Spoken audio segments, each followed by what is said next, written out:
Drácula, Frankenstein, lobisomem, múmia, homem invisível. Ele está aqui nesta imagem. Algures.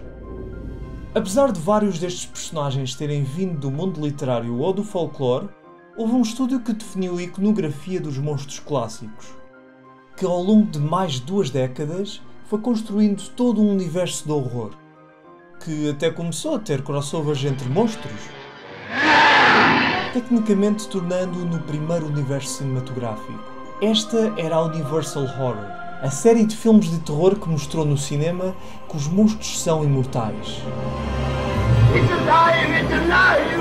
It's alive! We'll begin with a reign of terror. A few murders here and there. Even a man who is pure in heart may become a wolf when the wolfbane blooms and the autumn moon is bright. Children of the night, what music they make. Universal Horror é o título dado a um ciclo de filmes de terror que a Universal lançou entre os anos 30 e 50. Apesar de alguns filmes de terror lançados antes também serem de vez em quando incluídos, como o Fantasma da Ópera. Mas para simplificar as coisas, costuma-se considerar que o ciclo propriamente dito começou com Drácula de Todd Browning em 1931. Este filme é baseado no livro homónimo de Bram Stoker, que por acaso já tinha sido adaptado ao cinema em 1922 na forma de Nosferatu de F. Murnau. O problema desse filme é que era uma adaptação ilegal feita na Alemanha. A versão americana já foi uma versão legal, mas em vez de se basear só no livro, usou como inspiração uma peça que se tinha tornado muito popular. Até o ator do personagem titular era alguém que tinha trabalhado na peça, o húngaro Bela Lugosi. I am Dracula. Lugosi é quem segura o filme, graças ao seu olhar magnético e à forma particular como falava. I never drink. Why? Tornou-se no ponto de comparação para qualquer ator que volte a interpretar o personagem. Também esta iconografia tornou-se na iconografia clássica de Drácula, que no livro era descrito como tendo uma aparência um pouco mais inumana e até tinha um bigode.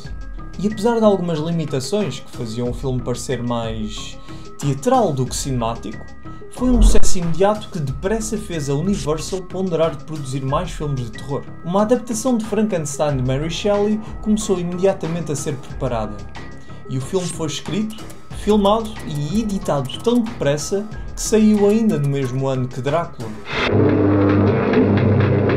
Frankenstein de James Whale tinha mais efeitos para mostrar, e uma narrativa um pouco mais humana. Porque se Drácula era um literal vampiro que vinha do passado para sugar a vida do presente, o monstro do Frankenstein era uma criança que tinha acabado de nascer, sem perceber o que são consequências.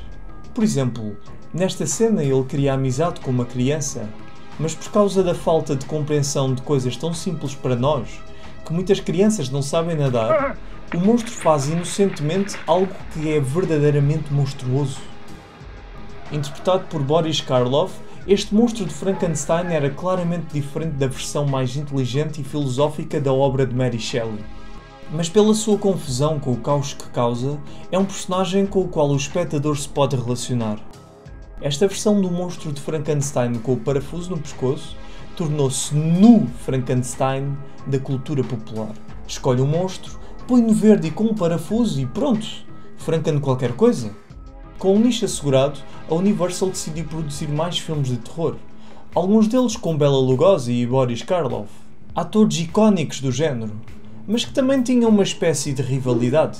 A partir daqui, a Universal também encontrou mais monstros que se tornaram icónicos. A Múmia e o Homem Invisível. A Múmia continuou a aproximar-nos dos monstros, com a Múmia Imhotep a apenas querer trazer o amor da sua vida de volta após milénios, o que infelizmente implica a morte de uma mulher inocente. Apesar do póster e deste design ser o mais icónico da múmia, o personagem Imhotep por acaso passa o resto do filme com uma cara mais jovem. Entretanto, o Homem Invisível trouxe efeitos especiais mais impressionantes e um monstro que não passa de um homem a enlouquecer, depois de ter criado uma fórmula que o tornou invisível. Alguns anos mais tarde, a Universal ainda criou um monstro que iria alcançar um nível de popularidade comparável à de Drácula e Frankenstein, Wolfman, que foi traduzido à letra em Portugal para O Homem-Lobo, mas que no Brasil ficou conhecido por O Lobisomem. Os diferentes remakes feitos mais tarde foram ambos traduzidos em Portugal para Lobisomem. Interpretado por Lon Chaney Jr., Larry Talbot transforma-se num lobisomem depois de ter sido mordido e, a partir daqui, a história transforma-se numa tragédia de inevitabilidade. A história é simples e parece universal. Até parece que também foi adaptada de algum clássico literário. O desenho do personagem também se tornou icónico, já que ele não é completamente lobo. Parece mesmo uma pessoa que ganhou características de bicho animalesco. Em alguns planos até parece um pouco um homem ratazana. Um último monstro que merece destaque é o Fantasma da Ópera, de Arthur Lubin, o único destes filmes com cor e a ter ganho um Oscar. Se bem que a versão mais antiga, da era do cinema mudo, é mais icónica e, por vezes, é esta a versão que é usada em merchandising. A Universal foi produzindo vários filmes de terror, geralmente com as mesmas equipas que tinham participado nas produções dos monstros principais. Foi uma oportunidade para Bela e Boris se divertirem noutros tipos de papel. Ho! You're avenged!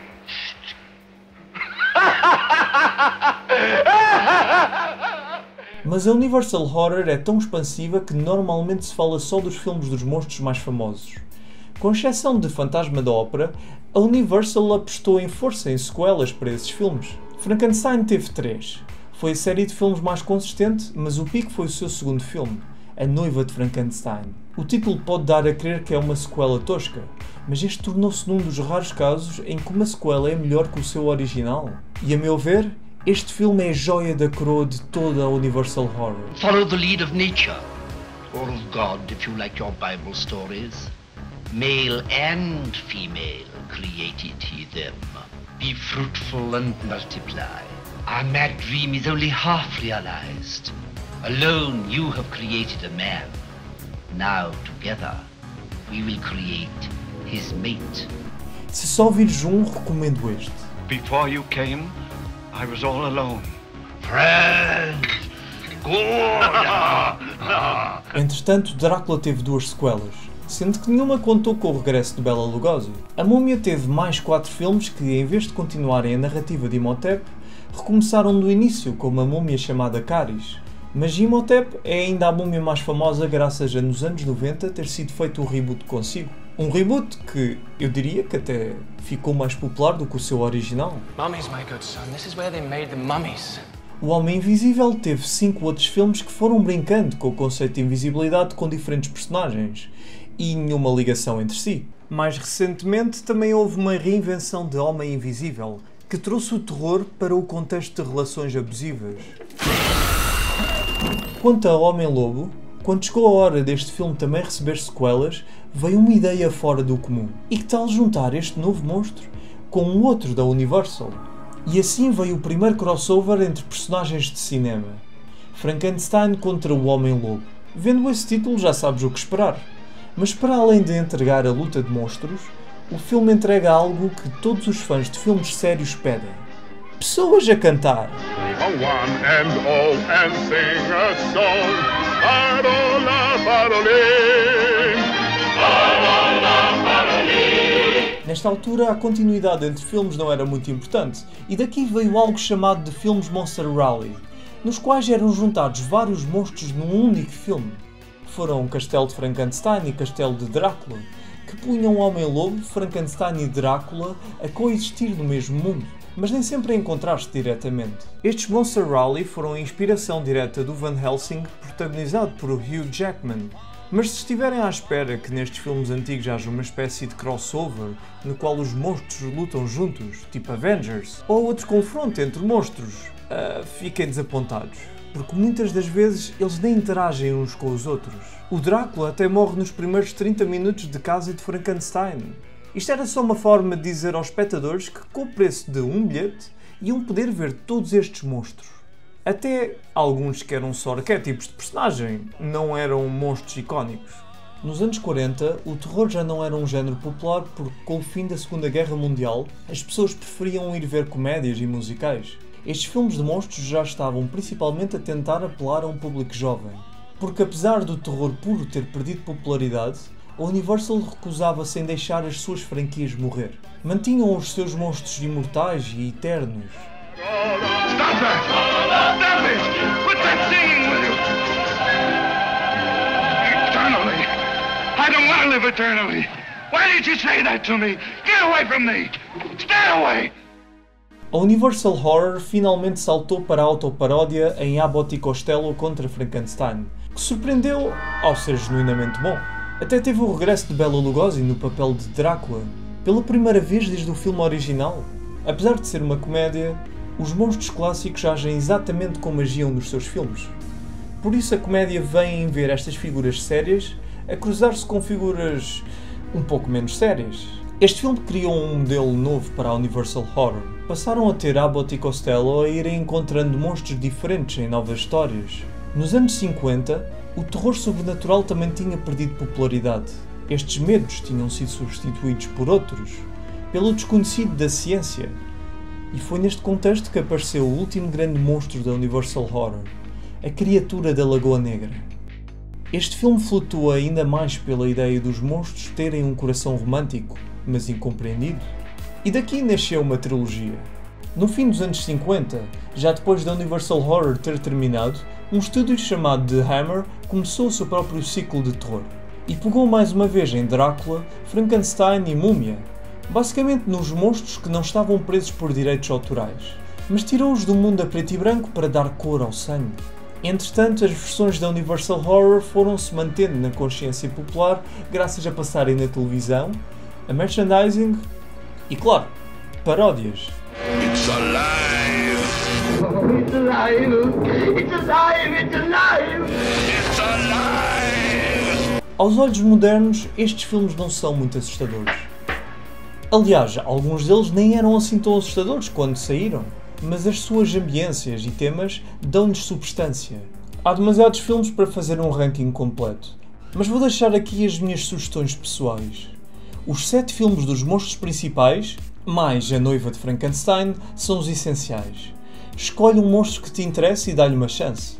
Aviso apenas que Drácula e Múmia são os filmes mais lentos do grupo. E claro, qualquer um dos filmes realizados por James Whale está num nível acima do resto.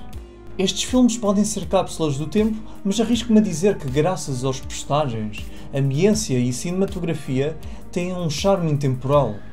A forma mais expressiva e teatral de Hollywood desta altura dá um toque de melodrama. Não são filmes realistas, mas como qualquer grande história de ficção, faz-nos cair numa ilusão durante aquela hora. Acho que uma das melhores comparações modernas é Tim Burton, que ao longo da sua carreira tirou muita inspiração destes filmes. Dá para ver isso principalmente em Frankenweenie. Além disso, os filmes da Universal Horror são curtinhos, com pouco mais de 1 hora, praticamente o mesmo tempo que a maior parte dos clássicos da Disney. Podes fazer um double feature e ver um filme de princesa Disney com um filme de princesa Universal Horror. Ao longo das décadas têm havido várias tentativas de trazer a Universal Horror de volta. Algumas bem-sucedidas, outras nem por isso. Mesmo fora da Universal, é possível que te tenhas cruzado com algum filme que se tenha inspirado nestes clássicos. O tempo da Universal Horror pode já ter passado, mas este momento deixou marcas no terror. Eu encontrei estes filmes décadas depois de terem terminado. Mais uns aninhos e alguns destes filmes já vão celebrar literalmente um século de existência. E mesmo assim encontro sempre algo de novo a apreciar, nestes monstros tão relacionáveis nas suas tragédias. Porque as histórias dos monstros refletem-nos a nós, não apenas os nossos medos pelo que não compreendemos, mas também aquilo que uma pessoa é capaz de fazer quando está excluída da sociedade. No fundo, nós somos todos monstros, é o que eu quero dizer. Muitos destes filmes foram feitos porque a Universal viu que havia dinheiro que podia ser feito dentro de terror. Frightened of thunder, fearful of the dark, and yet you have written a tale that sent my blood into icy creeps. E no entanto, nenhum dos seus criadores poderia imaginar a sombra na cultura popular que os seus filmes iriam deixar. Para quase um século depois estarem aqui a ser discutidos por este banana. Sabiam lá que os seus filmes iriam servir de inspiração para incontáveis outros artistas? Que iriam receber remakes constantes e que também as suas versões dos monstros seriam adotadas pelo público? Um público que deixou estes personagens entrar na consciência popular de uma forma que realmente os tornou imortais.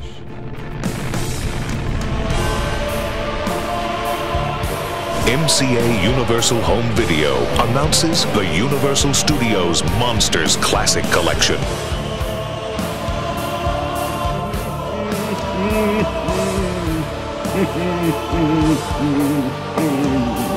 Wise man, look at his eyes.